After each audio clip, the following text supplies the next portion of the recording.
Hey, welcome to Journey Online. Thanks so much for being with us wherever you're watching from. Thanks for joining with us for a little while today. It means a lot to us.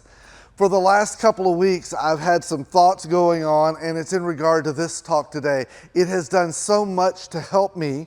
I find myself thinking better, acting better, being a better person as a result.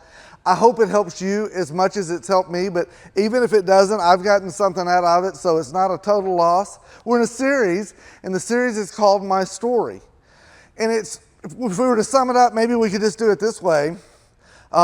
Everybody has a story. You do, I do. Your story is just your life that's unfolding. It started, you've come to this point, and there's some more coming at least for a little while because you're still breathing. Your story, and your story matters. God doesn't create anybody whose story is insignificant because He's up to something, and your story was started by Him. It may seem like it was started by other means of creation, but in the end, God starts them all. And you have a story, I have a story, and your story matters. And then we made this statement, and it's kind of a tough one for me. It actually says nobody gets the story they want. We all have a story, and it's a wonk, wonk. Nobody gets the story they want. I don't like hearing that because it feels so heavy or so negative, but the reality is that that's true. Nobody would write in your story so far. I guarantee you've had some challenges or events or difficulties or pain or whatever you want to call it that you would have never written into your story. Nobody gets the story they want. You don't just start it and go from here to here and live happily ever after with no bumps in the road. Matter of fact, that is the making of a great story. Nobody would ever go to a movie where they just meet somebody and they just live a perfect life and die. You would go, this is boring. It has no reality to it. And this is the reality of life. Everybody has a story and nobody gets the story they want. All through Scripture, we're given examples of people who kind of dealt with this. They're challenging. They're really weird. They're different. There are people who thought life was going to go one way and then it didn't. We're given a list of some of the most amazing ones of those in Hebrews 11. It says it this way, all these people, and these people, I'm jumping in to this whole list of people from Noah to Abraham to all these people down through biblical history. All these people died still believing what God had promised them. That's a good thing. They went through their whole life, and at the end, they were still fully committed. But it's not where it stops. They did not receive what was promised. Boy, that takes the air out of that balloon in a hurry. It's this beautiful start. They all died still believing. Look at them go. And then we get to this.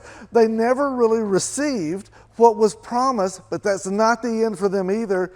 But they saw it all from a distance and welcomed it. That line in that verse is the one that's hit me so hard over the last few days. They saw it from a distance. That means they backed up away from the current chaos of life.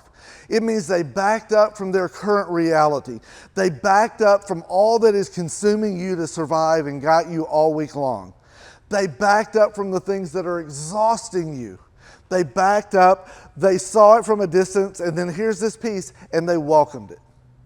They said, what's going on, instead of me fighting against it, instead of me being angry about it, I'm going to welcome it. And here's the reason. They agreed that they were foreigners and nomads here on this earth. They recognized something that we all need to recognize, and it's kind of the third piece of our series. What they saw is that there's a bigger story that God is writing. They saw, as they backed up from all that consumed them, they recognized that God's up to something. I'm not sure what it is, but He's up to something, and if He's up to it, it must be good, so they welcomed it. The ability to take what is coming our way, even when it's not the story we wanted, and welcome it because we believe God is up to something bigger, is what changes our perspective in life. By the way, this is what takes us from exhausted, from overwhelmed, from completely blown away, to living a life with some level of joy and contentment in it. It's this thing, when we choose, even though it's not the life we thought we had laid out, we can recognize that God's writing a bigger story than what we know about. All through Scripture, there are examples of people who had this moment where they backed up away from things long enough, and the little light bulb moments, and it changed their outcomes. There was this woman named Sarai, And Sarah, God promised a child, and then she just got older and older. She kept flipping the calendar birthday after birthday after birthday. She moved from the point where she was planning on how to walk somebody through cutting teeth, and now she was looking for her teeth. You know what I mean? She was old, and she became cynical, and she doubted God. Yeah, like that's going to happen for me, that God had broken his promise. And then this day came, and she backed away. And you know what? God changed her name from Sarai to Sarah.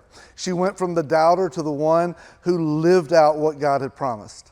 Her husband's name was Abram, the same promise, all that God had promised him, and he got older and older, and it never happened. And then he had this back away and welcome it moment. And then just down the road from that, you know what he became? Not Abram, but Abraham, the father of many nations. There was a guy named Jacob. Jacob means the deceiver. He was the shortcutter. He was the cheater. He was a get what I want, however I need to get it, and then justify it later. That guy, there's none of those left in the world, right? Jacob was somebody who had this moment, had this encounter. It was this chance to back up and see things with a different perspective. And Jacob went from Jacob the deceiver to Israel. You know what? He became God's chosen. It happened all through Scripture. There was this guy named Saul way over in the New Testament then. His name was Saul, and he literally was the abuser of people who followed Jesus. He was a little Hitler-esque in that his goal was to eradicate them at any cost. I'll intimidate, I'll hurt if I have to, I'll kill, whatever it takes.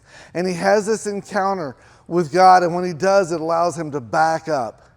And he said some really interesting things, because he ended up becoming not Saul, but Paul, and probably the most influential follower of Jesus that ever lived. We're all still influenced by that. Almost half of the New Testament of our Bible comes from his pen, God inspiring him to teach the things that have helped us become who we are today. Matter of fact, as he talks about this situation, this is the way he said it. In Galatians 2:20, he said, "For I have been crucified with Christ." A weird statement. That's a hard one to get your arms around. I've been crucified with Christ. In other words, I'm not what I was. Matter of fact, it's no longer I who live, but Christ who lives in me. This is his perspective change. It's not just my story that I'm writing, because he was passionately pursuing his story. And then he recognized that there's more going on than meets the eye.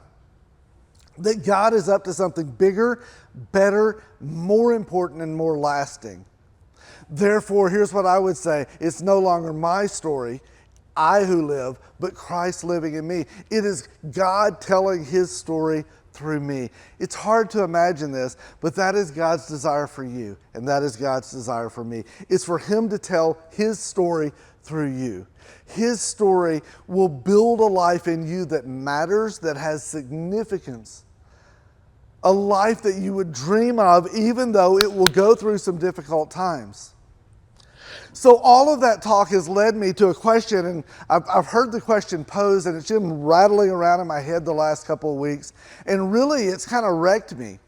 I don't know the best way to say it, but I'll just say it this way. Who would you want, if it was your story, who would you want to be cast in your part? If it was your movie, who would you want to play you in your movie? Now, I've been asking people that the last week, a bunch of different people. It's been funny. Some people have joked around about it. Some people, there's all these things that start going through your mind. Who do I kind of look like was the first one? Or who reminds me of me? And then people find you can't say that, because then it's a little bit gloating. Like, that's who I would want to be. And you're like, yeah, you ain't them. When I'm thinking about it, for me, I don't want somebody who's just like me, because there's a lot of me I don't like very much. So I think of somebody who looks better than me, or somebody who's in better shape than me, for sure. I look at it and say, hopefully they don't have this weird nasally voice thing I've got going on. Maybe they sound a little bit better than that. I start thinking who I would want to play me. And you can play that game. That's a fun one, just to sit and talk about who do you think could play you, or to ask somebody else who would be a great person to play you. But maybe that's not the right question. Who would you want to be cast in that role? Maybe the better thought would be if we were to ask, what would the life of that person need to look like if you were going to admire them? The person who's cast in the role of you in your story, in your movie. What would their life need to look like if you were going to back up and watch it go across the screen? Sit with your friends and family. Let it be lasting beyond just your time on earth. What would that person's life need to look like for you to watch it and admire the person you see on that screen? It would devastate me, I'm afraid. I don't know if you ever do this. I'm standing in front of 3 cameras right now. I hate that. I don't hate standing in front of it. That's easy. I hate watching it. When I watch it, I go, that's not what I look like. That's not what I sound like. That's not what I even said. I don't know how the recording got so messed up. Those weren't even the words I said. I said really smart stuff, and that doesn't sound so smart. And some of you right now are like, that is true. And that hurts. That hurts my feeling. So stop it. For me, when I watch that back, I don't like what I see. What would it take for you to watch the person that played the role of you when it's over for you to say, that's somebody I would admire, that's somebody I would want to be? And in the end, it's really not what they look like, and it's really not what they sound like. There's some deeper things that would cause you to admire the person going across that screen, the person living out your life. What would those things be? It's kind of where we want to land and wrap things up today. We know everybody has a story. We know they're all important. Nobody gets the life they want, but God is writing a bigger story. The question is, if He's writing a bigger story in me, what are some things that would make my life play out in a way that when I backed up from it, I would admire the person I've become, I would admire the way I've walked through this life, and I would leave it as a legacy to people who come behind. What about you? What would you think you need to do or become? We'll use become as a better way of doing it. Let's just start. I've just got a couple. It seems like we could list 422 things, by the way. I started making a list of things. I whittled my list back to 2, which is shocking for those of you who know me, because usually I would have a lot more than that. But let's just start with this. If I want to become the person I would admire, or if you want to become the person you'd admire, here's the first one. You need to be intentional. Here's the thing I figured out in life, is that you can accidentally stumble into stupid.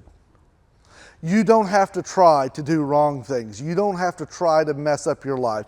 You don't have to try to end up the person on the screen who you would hide your eyes, turn your head, leave the room, or never want shown to anybody. You don't have to try.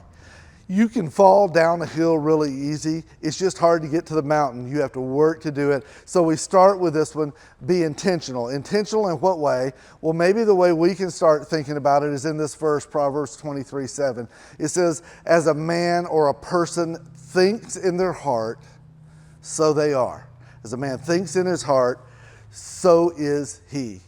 It takes us from a different place, a different mindset. To be intentional means we need to start a little bit deeper than just what meets the eye. Now, hang with me for just a second, because this one gets a little convoluted, but that's the way my head works, so you just have to deal with it. Let me just say these 3 things first. Who is greater than what? Why is greater than what? And how is greater than what? Who is greater than what you do? Who you are is more important than what you do. How you do it is more important than just what you do. We can do it this way. Why you do it is more important than just what you do is important. I'm not saying it's not. I'm not marking that off. I'm just saying there's more important things. Why, who, and how, who, why, and how, they determine the who we are on the inside. As a man thinks in his heart, so is he. That if I can handle this part, the what I do part will find its way to a life that I would admire. But what won't happen is if all I focus on is what I do, I don't necessarily become a good person with the right motives, doing it in the right manner. And so I have to back up for a minute. Maybe we could say it this way. We tend to focus on things like this, appearance. We don't have to try. This is the falling downhill. I went to the store early, 6 o'clock this morning. I was at Home Depot right when they opened their doors, and I picked up some supplies for around here. And when I was walking through it, I hear people all the time who go, I don't care what anybody thinks about how I look or my appearance or what, I don't care what anybody thinks about me. Which, by the way, the more times people say that, the more times they lie. Everybody does to some extent. The people who say, I don't care the most are usually the people who care the most. There's a guy, kind of a big builder looking guy, and he's walking along and he dropped some stuff, and when he bent over to get it, he kind of tripped and almost fell, caught himself, and the first thing he did, I'm just 5 steps behind him, the first thing he did was get up and go and look around to see if anybody was looking. When he looked that way, nobody, that way, nobody. When he looked behind, there I was. And I'm like, sorry, dude. He would be Mr. I don't care what anybody thinks. It is so built into us to care. You can't take it away. Nobody wants to feel embarrassed. Nobody wants to feel out of place. Some people say, I don't care what anybody thinks about what I wear, but I'd never wear that. So you don't care? Well, here, put this on. You couldn't pay me enough to wear that, drive that, go there, do there, live that. We all have that. We tend to focus on things like appearance. We focus on things like accomplishment, or maybe an equal way, achievement. For some of you who are parenting kids and growing them up, one of the toughest challenges in life, been talking to some friends the last couple of weeks about this, one of the toughest things in life when you're parenting, part of it is you want to produce the right things in your kids, but there's this other piece, and it's not the healthiest piece, is we want to be perceived as good parents. The most judgmental thing on earth is people judging how other people parent. We say things like this, give me those kids for about 2 weeks, because the kids you raised were perfect. Because everything you've done with your kids has been perfect. It is such an arrogant thing, but we all have some of that. I don't know why they don't just, and maybe the answer is you've never had that kid, and maybe the answer is they're not as perfect as you. But there's so much judgment. But for me in raising my kids, one of the toughest things is sometimes I found myself parenting so other people would think I was a good parent. I just didn't want them to do things that made people think that I'm doing a bad job. We all tend to focus on appearance and accomplishment and achievement. And I'm not saying appearance and accomplishment and achievement are bad things. They just can't be our point of focus.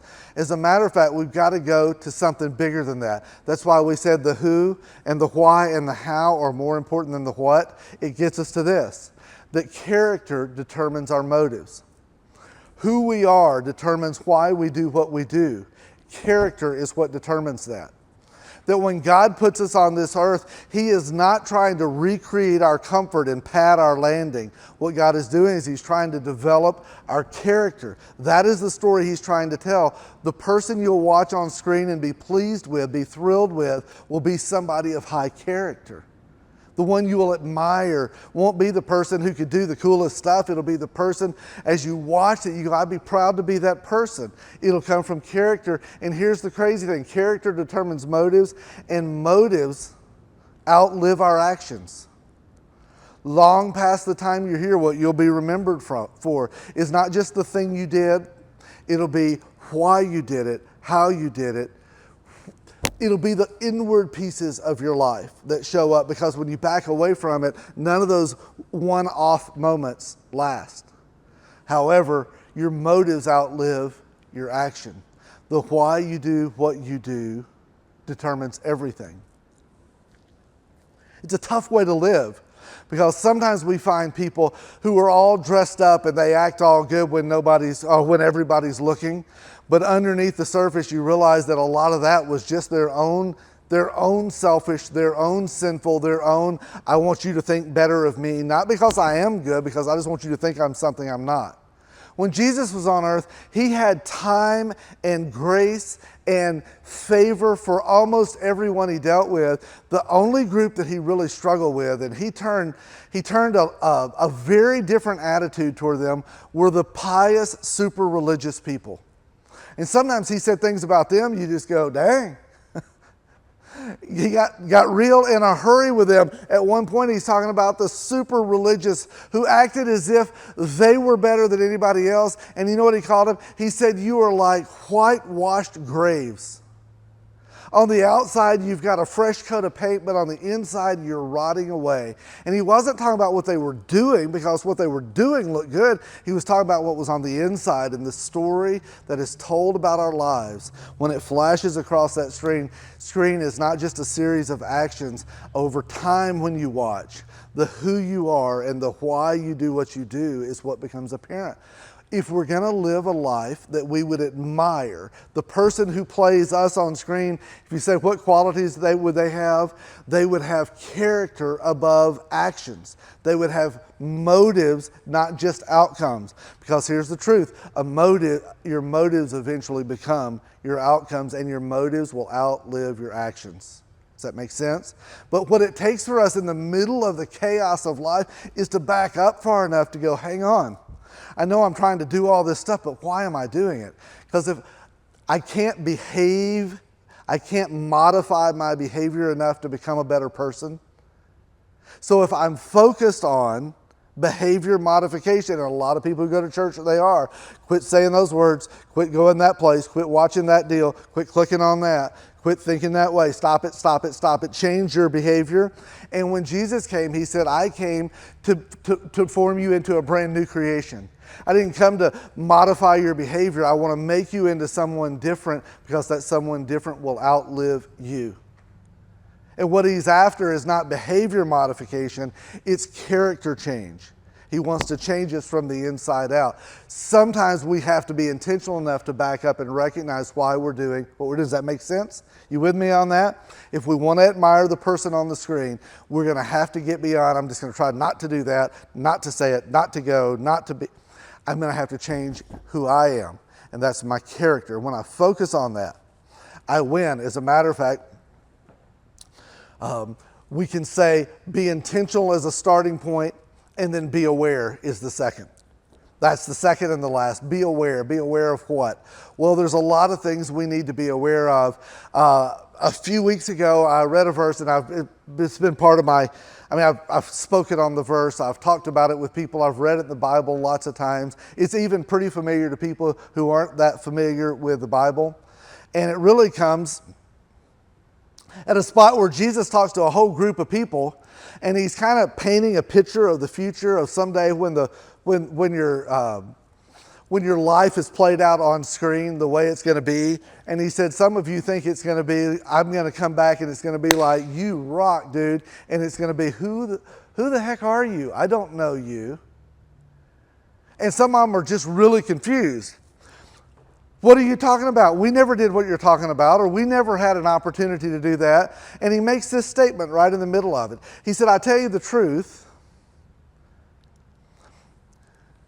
When you did the things you did, when you did it to the least of these, you were doing it unto me. What he's saying is, I'm going to come back and say, I never knew you, because when I had need, when there were people around you that were difficult situations and you didn't show up for, as you ignored them, you were ignoring me. And on the flip side, as you cared for them, it's like you were caring for me. That is the part of your story you've got to be aware of. You have to become aware as you back up that in everyday life, things are going to be thrown into the scenes of your life, and those scenes are determining your outcomes in huge ways. But sometimes we see the things thrown into our life as obstacles far more than opportunities. Now, they ask him, Lord, when were you naked or in prison or in need or hungry or thirsty and we didn't feed you? And his point was, it wasn't that you didn't do it with me. You were all sucking up to me. But when I put others in your life, you ignored them. You didn't have time. You were so consumed with what you could consume, you didn't have time for them. And as you did it to the least of these, what a weird statement, least of these. That doesn't mean they're the least important. Doesn't mean they're the smallest. You didn't take care of the really small people, therefore nothing for you. It's not what it's saying at all. I believe the least of these, if we could back up from it and broaden its context just a little bit, we could say the least of these are the difficult people. They're the challenges. They're the ones in your life, and you have some. You have some people in your life. When you listen to people talk about these people, they say, they wear me out. They exhaust me. I'm so sick of them because. You have some of those. You're thinking of somebody right now. Everybody just Everybody just blurt out who that person is. Whoever you're in the room with, it probably is the person you're with, so don't do that. All of us have people that are challenging, that require extra effort, extra focus, extra everything. They're just extra. We all have some. If you don't have any of those, by the way, it's probably you. You're the one in everybody else's life. The truth is, you are probably that in somebody's life. That I am somebody. For somebody, it's hard to imagine, as the wonderful person I am, to imagine that somebody else would look at it and say, they're the difficulty in my life that Chris is, but I have no doubt that has been or is true. I don't want it to be. But how about if we said this? The people who are difficult require extra grace, extra love, extra effort, extra patience, extra pills, whatever it is for you. The ones that require more, God puts them in our life for a reason. As we've done it to the least of those, we've done it to Him. Caring well for difficult people is my response to God caring for me. Because here's the ugly part of this. As frustrated as I can get with other people, and sometimes I'm just like, oh, come on, we've been through this 30 times. Oh, come on, you're smarter than that. You're better than that. Hey, come on, step up. As much as I can feel that way about someone else, by the way, can you imagine what I am like in God's eyes? With the amount of grace, with the amount of love, with the amount of opportunity that God's put in my life. I believe if I were God, I would look down at me sometimes and go, oh, come on. Are you serious? With all I've given you, you're struggling with that. You're repeating that cycle again. Oh, come on, Chris. And here's what I'm realizing. That as I care for difficult people, you can define difficult any way you want to. As I care for difficult people in my life, it is my response to God caring for me. You know why I need to love and be patient and caring and walk the extra mile, the extra 10 miles, the extra 100 miles with those people? Because God has put them in my life. And as I deal with them, it's how I deal with Him. As you've done it to the least of these, you've done it to me. And the life that I would admire would be the person who has enough insight to recognize that maybe God has put that into my life for a reason. Maybe it's not just accidental that I keep getting lumped in with some people that are a bigger challenge for me. Maybe I need to understand we drift toward the objects of our focus. We drift toward the things we focus on. That means if what I focus on is how frustrating those people, how frustrating those circumstances, how frustrating that life is for me. If I focus on that, that's what I drift toward and that's what I become. I become frustrated. I become exhausted. I become overwhelmed. If I look at everything that's sent my way, instead of saying, as I care for this situation, it's as if I'm caring for God, because as I've done it for the least of these, you've done it for me, Jesus said.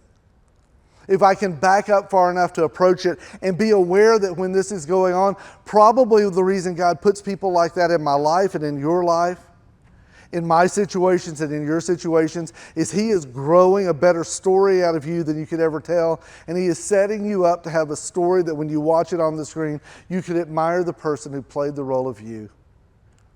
He's not trying to just give you a hard time. He's not trying just to dump all the unwanted or difficult on you. God puts difficult things, difficult people in our path. And as we deal with them is how we deal with Him. It is a response to God's goodness, because I am a difficult person for Him and you are a difficult person.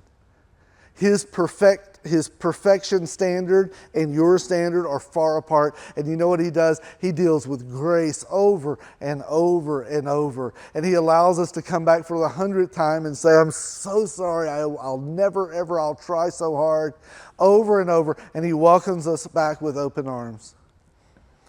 And one of the ways we can measure, am I going to be able to admire that person, is how we deal with this. I know it is so easy to say, but you don't know who I've got, and I don't. But I know who's got you, and I know that God will walk you through that that process. He said, set your eyes on things above. Live for a higher standard. Don't get so lost in the minutia of this day, this circumstance, that person, that thing. Back up and set your eyes on something bigger, because God's writing a bigger story for you. Finish up this way.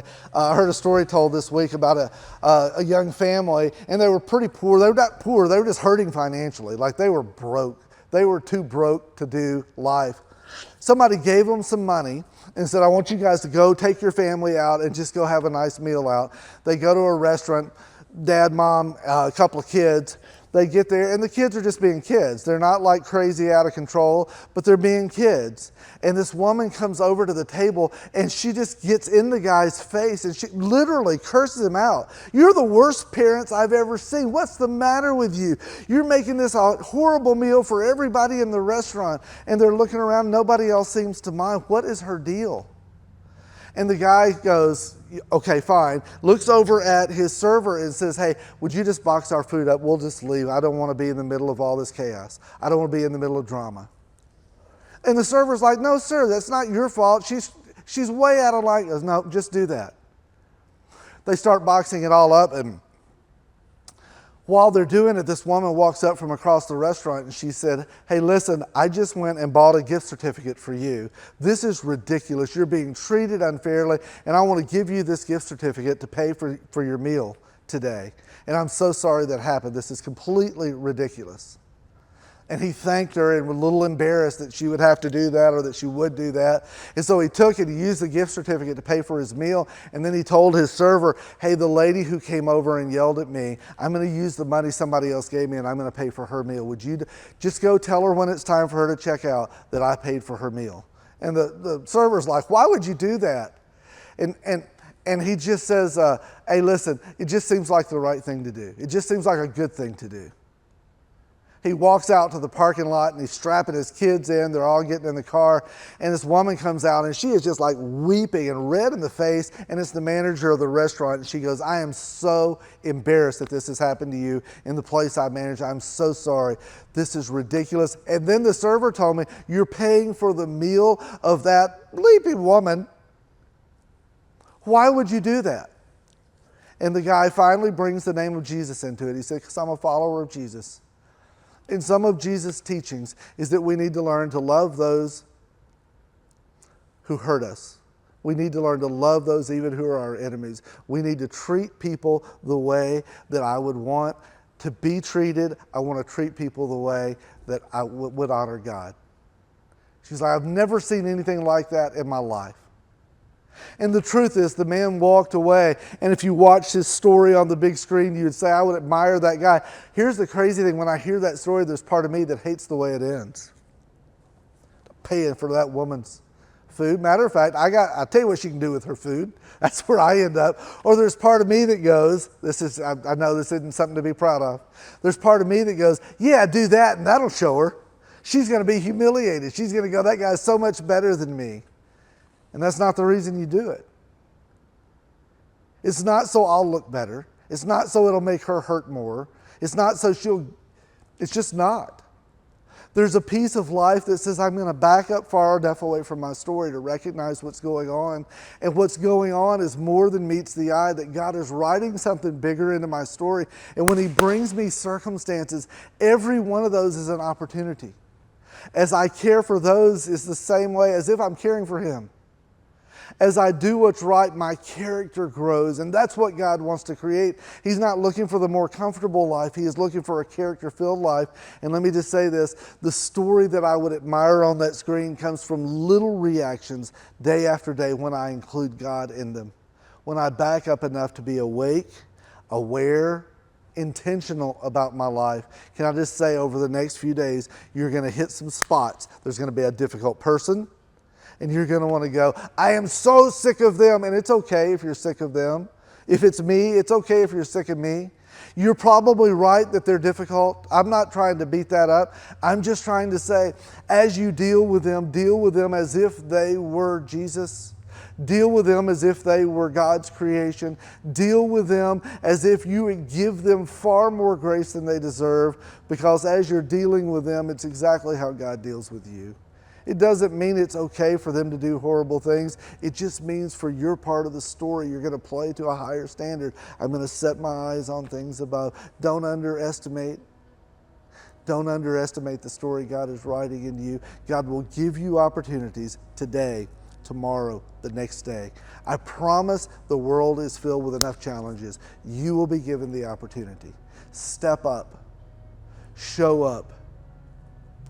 Don't outperform, but allow God to change those things in you that would make you want appearance and achievement and all of those things that would want you to do what Jesus would do in the way he would do it, so that in the end the story you're writing will outlive you.